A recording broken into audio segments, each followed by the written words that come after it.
The Showtime miniseries Outcry tells the story of Greg Kelley, a high school football player who police arrested for the sexual assault of a 4-year-old boy, and later the sexual assault of a second young child in a home daycare. The courts convicted Kelley of the crime and sentenced him to prison for 25 years with no chance for parole, but the case didn't end there.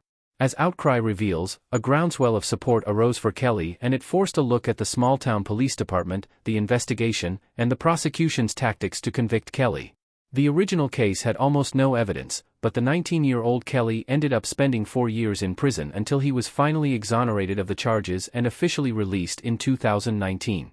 Outcry shows how the evidence was twisted in the case, how the police ignored the fact the rapist was still on the loose and could attack other kids, and how Kelley lost 4 years of his life for a crime he never committed.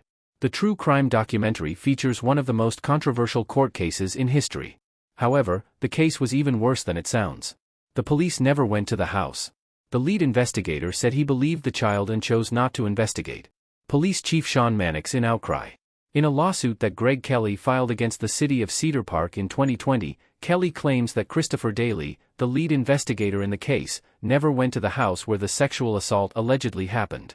The police never stepped foot in the daycare to investigate the allegations, and they never looked into the room that the child described. If they had done so, the police would have realized that the description the child gave was in no way comparable to Greg's room in his house.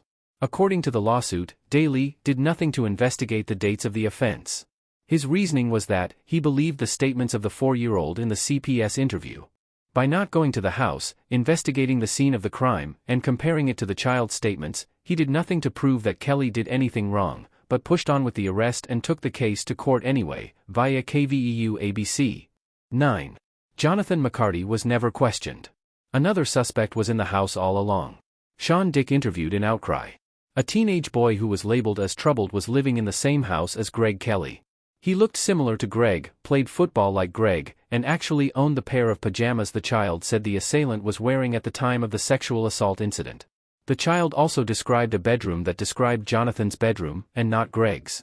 The fact that Daly chose not to go to the house to investigate and look around means that he had no idea the bedroom was McCarty's. The police refused to question Jonathan McCarty, who was the man who actually did sexually assault the child.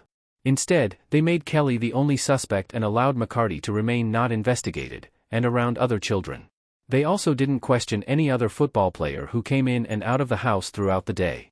This was not lost on new District Attorney Sean Dick, who reopened the case, in part, because of this. Dick asked the Texas Rangers to start a new investigation at this point, via KVEU ABC. 8. Patricia Cummings never moved beyond her one strategy. She wanted to prove the assault never happened at all. Patricia Cummings on the stand in Outcry. Patricia Cummings, Greg's initial lawyer, had one strategy, and she stuck with it. She has defended her decision by saying if she introduced Jonathan McCarty as a potential alternate suspect, it would mean admitting that something happened. Her defense strategy was that the incident didn't happen, period. Even after seeing all the evidence that could prove Greg's innocence, however, she still stuck to her original strategy, even when that route likely had a better chance of proving her client's innocence. This proved costly because she lost, and 17-year-old Greg Kelley was found guilty of 2 counts of super-aggravated sexual assault and sentenced to 25 years in prison without parole. There were also questions surrounding Cummings and her friendship with Jonathan McCarty's family, which made Williamson County District Attorney Sean Dick wonder if that was why she didn't want to suggest that McCarty might have been a logical suspect as well, via Oxygen. Outcry, director Pat Condella said,